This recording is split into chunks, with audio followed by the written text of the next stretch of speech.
Welcome, one and all, to the latest edition of the Hammer Territory Podcast. It is myself, Shawn, Coleman, and Stephen Tolbert, once again with you to talk all things Braves baseball. And, Stephen, I have a bit of news for you. Nothing's happened. We're in the exact same spot we were a few nights ago. But you know what? Hey, that's the point of being able to enjoy doing a podcast. We're always going to have content for you to discuss. Of course, you can find myself at StatsSAC on Twitter, Stephen at B_Outliers, Hammer Territory across all forms of social media, part of the Foul Territory family of podcasts at Foul Territory across all forms of social media. So, Stephen, we've been looking all off season at different things to discuss since we don't have a lot of transactions going on. Obviously, hardly any at all of note. We've discussed hypotheticals, we've discussed names to go after, we've discussed what other teams have done. We've covered pretty much all of it that you can cover. We have covered this subject before. And while it may not be the most exciting subject to cover, it is a very, very important factor, it seems, not only into kind of how teams operate in the offseason, but also off-season chitter-chatter when it comes to trying to understand what may exactly be there for teams to make moves or not make moves when it comes to money. And of course, I'm talking about payroll, the tax, things such as that. And I'll be honest with you, Stephen, it can get pretty confusing when you get into the weeds. Not necessarily do many get lost, some do, but the details get a little bit complicated at times. But recent talk, I know Dave O'Brien, tweeted out about it earlier today as well, just talking about, hey, the resetting the tax could be something that's playing into the lack of activity from the Braves so far this offseason. Stephen Tolbert, you have had plenty of things to say about this. What say you going on with the luxury tax and resetting the tax, if you will? Yeah, what's up, Shawn? Good to be with you, buddy. So yeah, I've heard this all off season. I've heard this about resetting the tax. Dave O'Brien of the Athletic, covers the Braves for the Athletic, tweeted about this earlier tonight, which kind of set another round of it off. People have been talking about it all year as a explanation as to why the Braves have not done anything is because they are trying to reset the tax.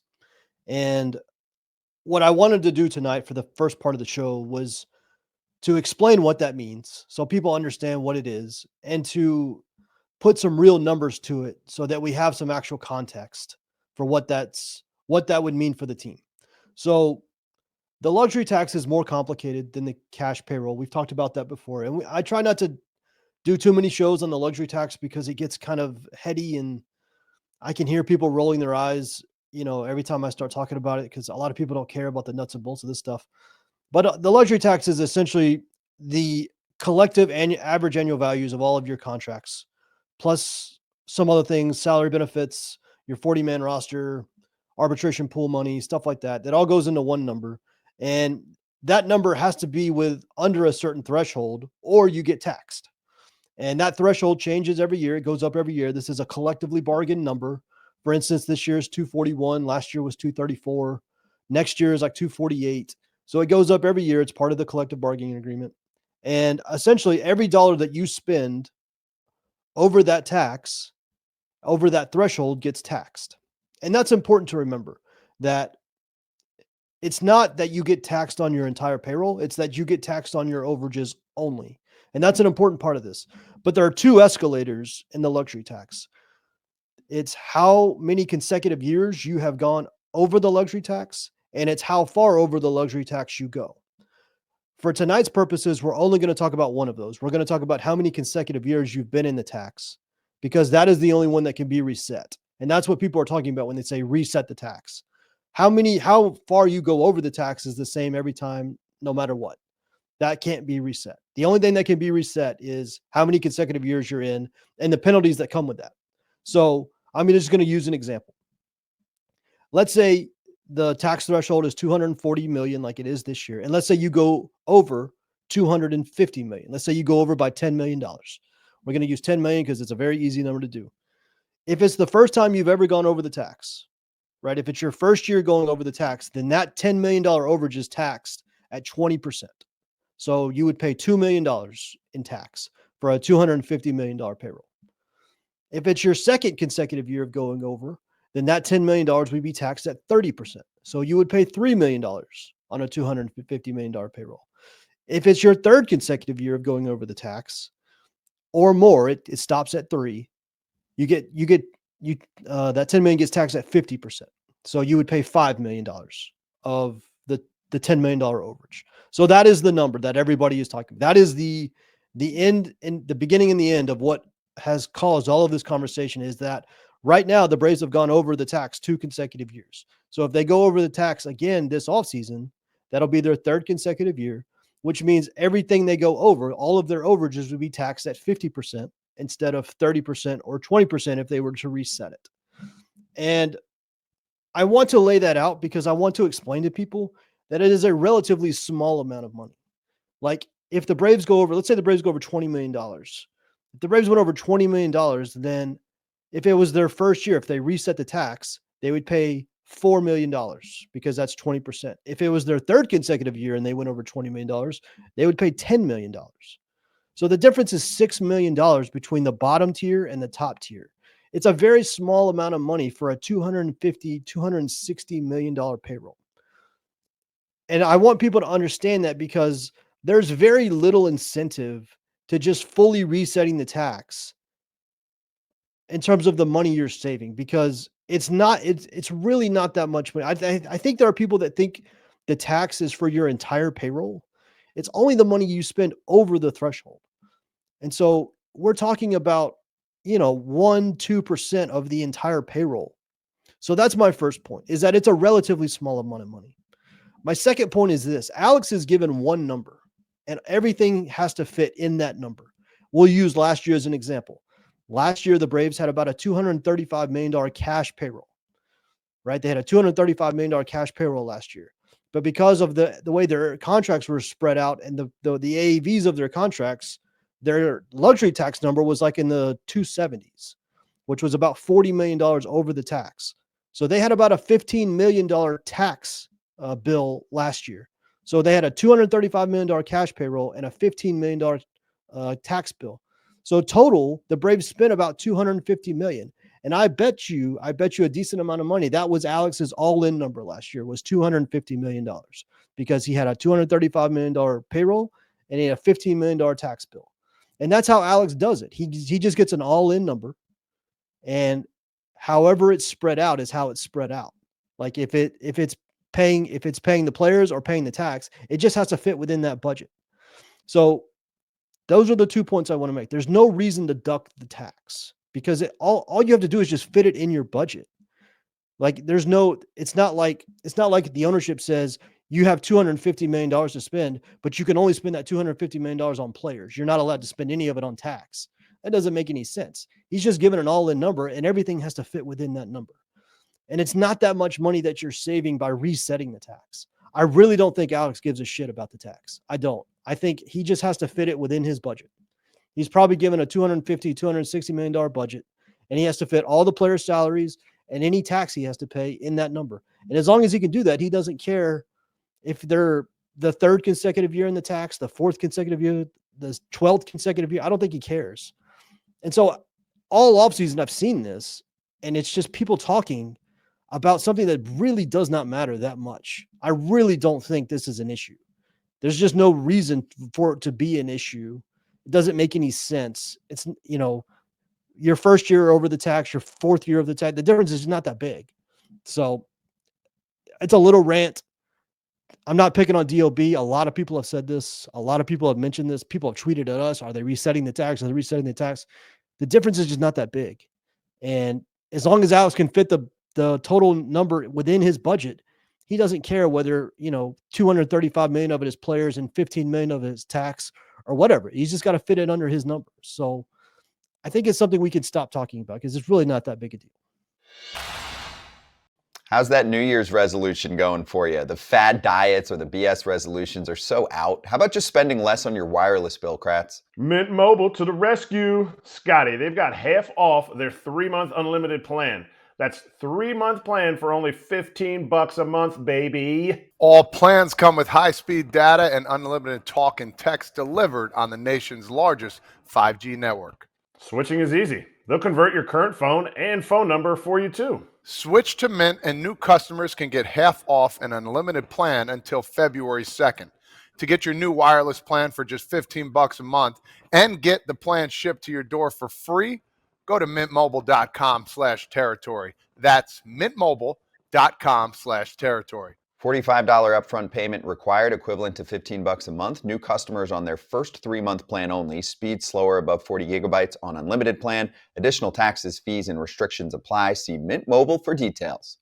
And of course, the lack of activity, the lack of movement, things like that, but despite multiple needs being out there for the Braves, money is going to be the first thing that people look at. And of course, when it comes to baseball, it's the same. And, NFL, it's the same in the NBA. That's why many franchises in those sports they hire people exactly to manage the cap, not so much in baseball, but basketball and football. My point that I'm getting at is that people want to talk about money, but for the Braves, that's the two things that kind of don't make sense to me. Is that, number one, why all of a sudden when money could become an issue in the middle of their competitive window when it clearly has not been an issue in the past? And number two, the sources that help this team make money, the battery, fans at the games, things such as that, playoff games, even though we've not had many over the past couple of years. My point is, though, all those things are in a good spot. So I'm not saying that money is not a factor in the lack of activity this winter. I just don't think it's as big of a factor as many may think. And I'll point this out. A lot of people last offseason, DOB included, were saying all year they were not going to go over the tax. That conversation was happening all last year too. And then they went like $40 million over the tax by the end. So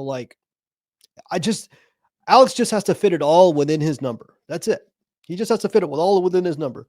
If that includes tax, then so be it. It's just got to fit within the number. So I don't understand the fascination with it. I don't understand the obsession with he's given a number and everything has to fit under that number. The player salary, the tax, everything. There's no reason to just specifically duck the tax. So yeah, I think the reason the Braves haven't made a move is because they haven't found a deal they liked. I do think they've had things that should have gotten done that they thought were going to get done that didn't. I think they thought they had Jeff Hoffman. There's been enough reporting on that by multiple sources that I consider, strong sources, that the Braves had a deal with Hoffman for about $50 million. They didn't like his elbow or they didn't like his shoulder. I mean, that happens. Tanner Scott, there was real smoke around that. I think the Braves were in that. But they got outbid by the Dodgers or the guy just preferred to play with the Dodgers. I think they have money. I've said all offseason, they have money to spend and I don't think they care about the tax. I really don't. Alex just has a number. He has an all-in number and he just has to be under that number. And if that includes tax, so be it. And they just haven't found deals they like. I do think they're going to make moves. I've said that all offseason. If they don't make any moves, then we will rip them up and down for it. If they just sit on this, if they cut payroll by $30-40 million like it is right now, we're going to rip them for it because that's horseshit. I mean, the way the battery is filled up every night, the fans have done their part. Cutting payroll by that much is in the middle of a contention window is terrible optics, and we'll rip them for it. But until that point, until we get to the end of the offseason, and that's what's happened, I'm going to work under the assumption that Alex has money to spend. He doesn't care about the tax. He's trying to make the team better. We haven't gotten to the point where we have deals yet. And until I see otherwise, that's how I'm going to operate. And in fact, elaborating a bit on it, I think that there is one characteristic that I feel is, again, assuming here a bit, speculating a bit, but I do feel confident it's true.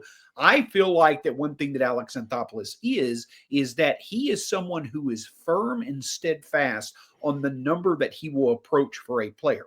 And if the number that he wants for that player, if it's not there, if it goes beyond that, he's not going to spend a lot of time trying to make it work. He's going to pivot elsewhere. We've seen that before with multiple former Braves that have gone on to other teams. We've seen it before where there's smoke around the Braves and a certain free agent, and they wind up signing for an amount that is above what I think many who cover the Braves in baseball would be comfortable with. I think that plays a part in it, to your point, is that we are just seen in a market where we know the money has been inflated. One thing is not changed is that Alex Anthopoulos is going to stick with what he feels makes sense to spend on a player, and he's not going to deviate from that, no matter how much it seems the player needs to be signed or moves need to be made, he's going to make sure that those moves fall within the realm that he's comfortable with.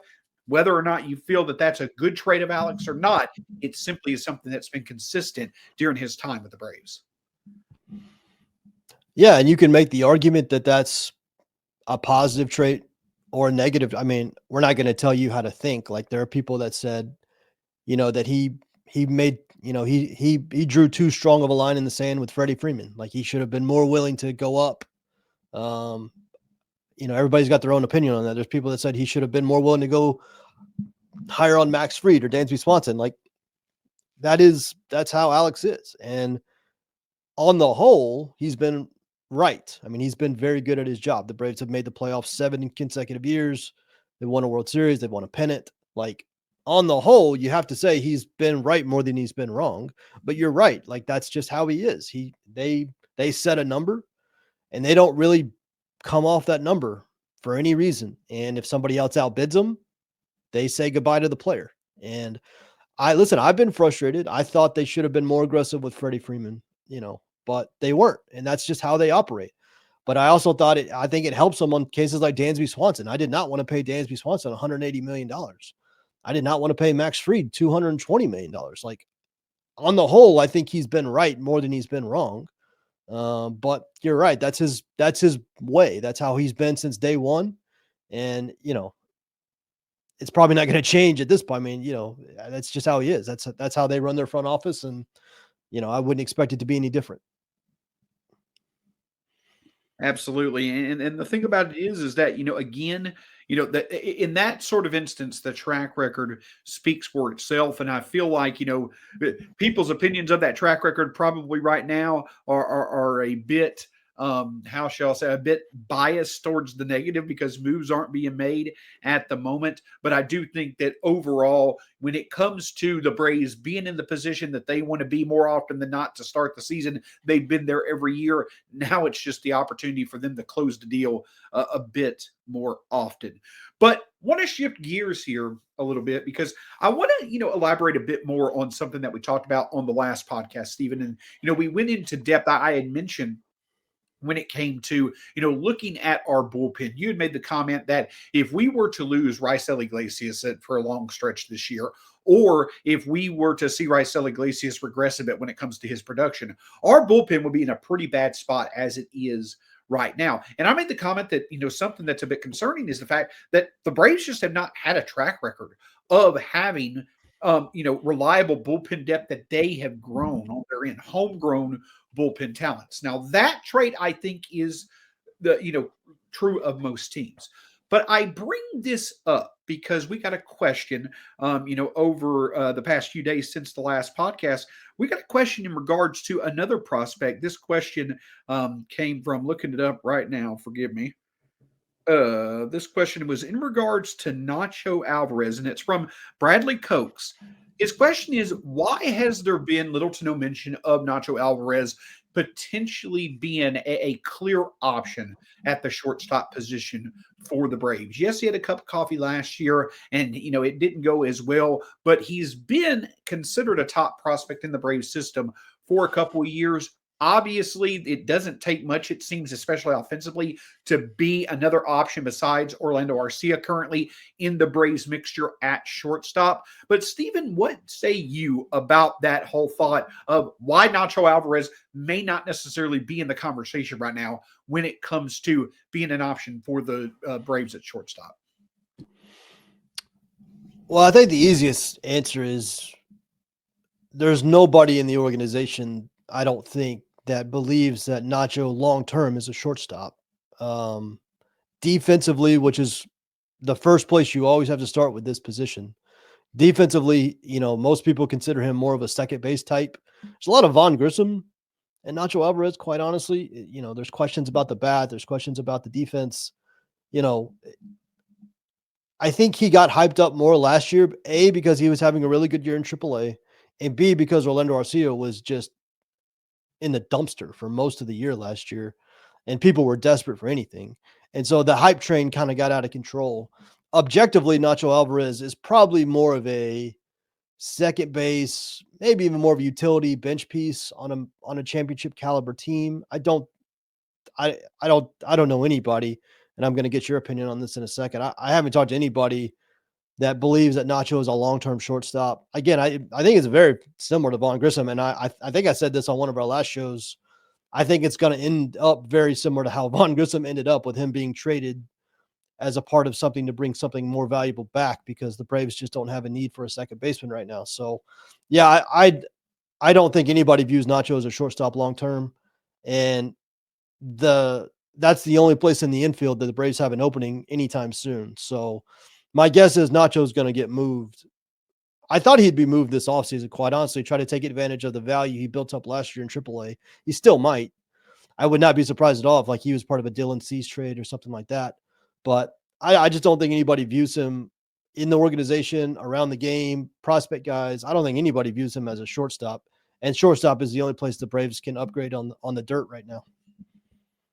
And the other thing about it is that the skill set that Nacho Alvarez has as his profile as a prospect, and I'm looking at this more from a statistical lens. I by no means am a prospect expert or anything like that. There are much more knowledgeable people in Braves country when it comes to prospects. But I will say, in looking at kind of how prospects who have profiled similar to Nacho Alvarez have matured, there is just such a narrow avenue, Stephen, for Nacho Alvarez to really have a successful long-term career in the majors. He has good on-base skills, which is a very good thing. And when you compare that being his strength to where Orlando Arcia lacks, that probably elevates the value of Nacho Alvarez in the mind of some Braves fans. But beyond that, there's such a narrow avenue. He does not hit for power. He is not a strong defender. He can't play defense really at a premium position. And I think also, even though it was a cup of coffee, you saw the flaws in his overall game translating to the major league level.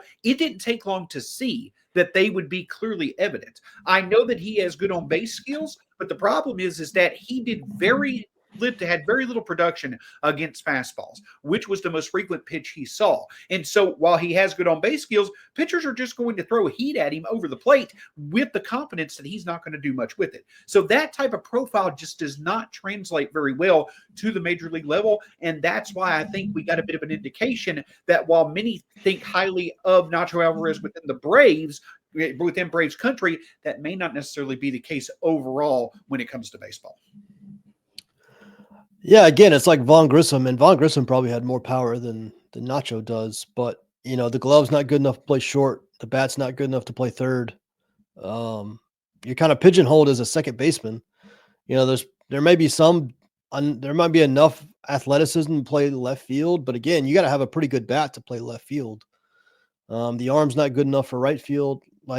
You get pigeonholed because you can't do certain things. And when that happens, kind of reminds me of Jose Peraza. I don't know if that's a blast from the past a long time ago. He was one of the Braves' top prospects because the Braves farm system was crap back then. And so he got a lot of hype, but when it came to his actual skill set, there wasn't a lot of substance there. He ended up being kind of a bench piece, utility piece for his career.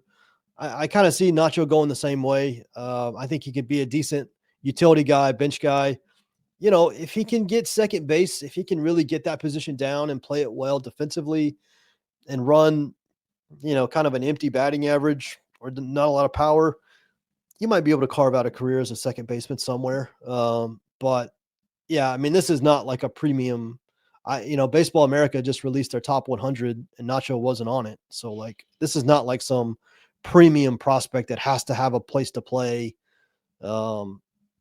He got hyped last year because of how bad Orlando was and how good of a year he was having in AAA, but the skill set just doesn't match. And again, if your glove's not good enough for short and your bat's not good enough for third, second's the only place you can play. The Braves have Ozzie for the next few years. I think he's going to get traded. If you'd asked me in November, where would Nacho Alvarez be in late January, I would have already said he'd been traded, but obviously the Braves haven't made any moves. So it still wouldn't surprise me if he was in another organization by the time we got to opening day. But yeah, he's not a shortstop. Well, and to me, this, shines a spotlight on a couple of things. First off is that I know that for many, the shortstop position was, looked like a major need this off season. But at the very least, we had an incumbent. We had Orlando Arcia, and I'm the first to say for sure we'll discuss Orlando Arcia in the shortstop position. Yeah, it's still a major need. Yeah, position capsule. We'll do that later on.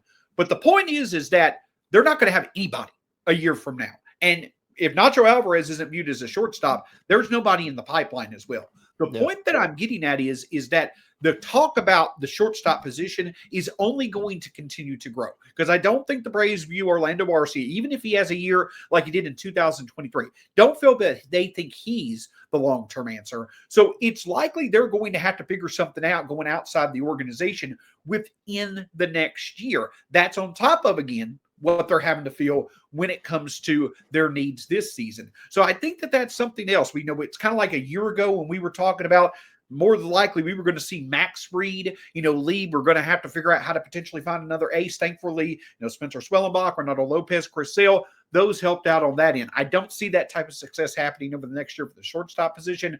That's only going to become a bigger need as time goes on. Yeah, I mean, quite frankly, the Braves kind of have a void in position player prospects overall. I mean, we saw it last year when they needed outfielders. There was nobody to go get. Like, they had to go get Laureano. You remember they tried Eddie Rosario. They brought him off the dumpster pile. I mean, they had no one.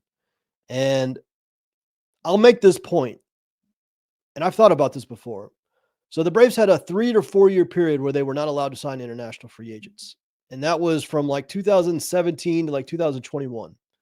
But you have to remember, because you're signing 16-year-olds, there's like a 5-year lag time between when you sign those guys and when they're actually prospects that can do something for you in your system.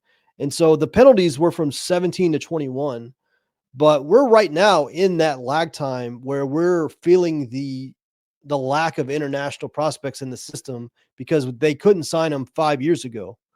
And if the Braves had a full international class in those years, then those guys would be at the point where they're prospect level, AAA major league level players right now. And so while we got the penalties in 17, 18, 19, and 20, right now is when you actually pay for those penalties, because you have that huge gap of disruption in your prospect pipeline because you don't have those players. And it's not going to be until like 2026, 2027, when the guys that they were able to sign in 2021 come back or come up, that we're kind of going to be officially out of the woods of those penalties. So, when you look at the pipeline, the Braves have been winning a lot, so they don't draft very high. And they had that 4-year disruption where they couldn't sign international players. You're feeling the heat of that now. You're paying for that now, because this is the point where all those guys would be up or in AAA or on prospect list. And, it's going to be a couple years more until we get past that. But yeah, the Braves don't have a ton of position. I mean, Drake Baldwin, it's like Drake Baldwin and that's it. It really, there's not a lot out there. So, that's why the depth on the roster is important. That's why I think the Braves need to add more outfielders. I think they need to add a shortstop, because there's just not a lot in AAA or AA in terms of position player prospects. Yeah, and I also think that it spotlights the fact, well, if right now we're feeling the effect of the lack of signings between 17 and 21, that just shines the spotlight on the signings that we've had over the past few years. They're not going to start impacting us until the end of this decade and the next decade. Jose Perdomo, Luis Guanipa, a couple of the talents that we signed this year, they're 4 to 5 years away. So they're not an answer right now. And you also go back, to where, post, seeing the Acuna and the Rileys and before them the Albies and all that, the end of last decade, those talents coming in. There's been 3 people.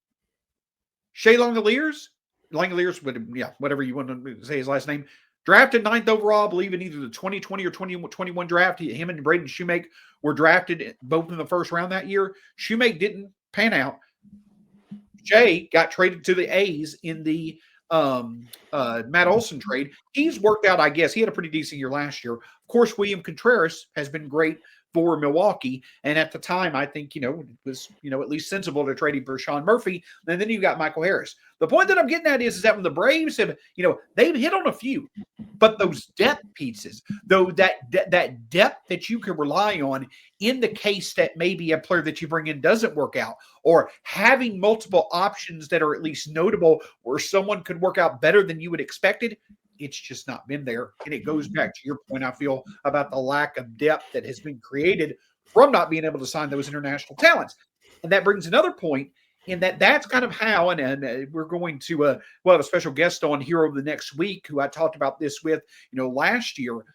The Braves' focus right now when it comes to adding talent to the minor leagues, it's split in my opinion. They look to add top-tier pitching talent through the amateur draft. They look to add positional talent through the international signing period. And because the international signing period, those players are so young, you're just not going to get immediate impact when it comes to the position players. And that's what the Braves, that's what they need right now. The need for at least notable position player prospects is a glaring hole in the organization right now. Yeah. Yeah, I mean, Michael Harris and Langoliers were drafted. I think William Contreras was a international signing, if I'm correct. I believe he was, yes. Yeah. And it was a while ago too. Yeah. I mean, he was like in the, I think he was before Anthopoulos even. So, so yeah, I mean, you're right. And again, when you don't have international free agent, or you don't have international prospects for 4 years, this is the point where you pay for that. Like right now is where the Braves are paying the price for that. And, they have gone very heavy pitching in the domestic draft. And I understand why pitching is very expensive. And so it's much better to have pitching in your organization than try to get it. But, I think they would have thought AJ Smith-Shawver or Hurston Waldrop may have been a little farther along by now, or at least they hoped they would. I still think the Braves are in the market for another starter. At least I hope they are. But yeah, I mean, it's a real problem. I mean, right now is this lack of position players that the Braves have had. I mean, basically since Michael Harris came up, Vaughn Grissom, everybody thought he would be better than he was. He still has a chance to have a decent career. Nacho Alvarez, I think, is a bit overrated. It's basically Drake Baldwin. And Shea Langoliers, who they traded for Matt Olson. So they need position player prospects desperately. I'm very curious to see this next draft that happens in July, if maybe they focus a little more on that, because it is a glaring hole in the organization. And listen, the Braves aren't going to make any like selling moves anytime soon where they're going to get prospects back in a trade. That's not what you do when you're trying to win a World Series. So the only way to get these players in your system is to draft them or to sign them as international free agents. And if you sign them as international free agents, they're 6 years away. So I am curious to see if the Braves maybe shift that focus a little bit in the draft, where they go a little bit more position players just to try to fill some of these gaps. But so far they haven't. So far they've gone very pitching heavy. I think Alex has taken a pitcher in the first round the last 3 years or so. I'm not a big draft guy, but yeah, it's a problem. And the Braves are paying for it right now with basically zero position players outside of Drake Baldwin in AAA or AA. And I know that it's rare, and I don't really, correct me if I'm wrong, Steven, I don't really think that we've seen Alex Anthopoulos do this, but if we were getting some names back who, are not the Waldrops or the AJ Smith-Shawvers, this could, if there's another thing to look forward to in 2025, there are probably a handful, maybe 5, 7, 8 prospects who are, single A, double A, or higher that are pitching prospects in the Braves system that you could really see take off in terms of, elevating their prospect status. If the Braves get a plethora of arms, maybe they swap one of them for a notable position prospect. I know that that's a rare trade, but it's a creative move that in Alex Anthopoulos, I think, is a pretty creative guy. That could be something that could be on the horizon. I think it's more unlikely than likely. But the whole point is that we keep talking about, there's a reason why it felt like Alex Anthopoulos was moving heaven and earth to go get Jared Kelenic last year. It was because he was controlled for 5 years, and they just didn't have any other option to fill a clear need. We're likely going to have to see something like that to fill the shortstop position over the next year. Yeah. And listen, Ha-Seong Kim is still out there, technically, until he signs else. I mean, I told Grant this. I've been waiting for him to sign anywhere else so I can just check shortstop off the list. But until somebody signs him, I'm going to assume the Braves are at least somewhat interested. because they need a shortstop. And he's not going to be able to play opening day. I think he's not going to be able to play for the first month or so. But Orlando could hold it down for a month, and then you go to Kim. So until he signs elsewhere, that's technically still out there. And like you said, the Braves don't have anybody behind Orlando. This is Orlando's last year of guaranteed money. They need a shortstop. They've needed a shortstop since Dansby left.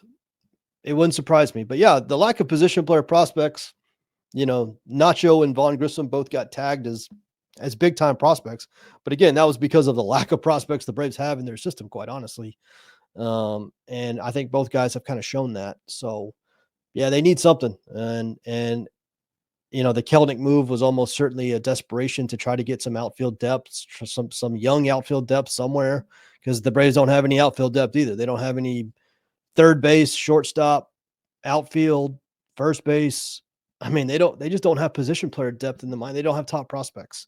And that is a big problem. And it also shows up on the trade market where you're trying to make deals and other teams have prospects they can give and the Braves don't really. That's why everybody who talks to the Braves has probably been asking for Drake Baldwin, because they don't have anybody else to give really that's at that level, unless some team is just desperate for pitching and wants a bunch of young pitching. So it's a problem. You're 100% right. It's a great point. I mean, it's definitely a problem. So then the thing I'll end with is this, Stephen, is that I know that everybody is praying for moves, talking about moves, things such as that. My suggestion would be this: either in addition to that or in lieu of that, I want for us to look at something in a bit of a different light.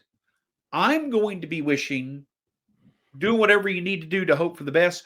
I'm going to be looking for the Jared Kelenic, Orlando Arcia, and Shawn Murphy that we saw for the first 2 months of the 2023 season. I implore you to go look at what Jared Kelenic did for the first 2 months of the 2023 season. That is why the Braves moved heaven and earth to go get him.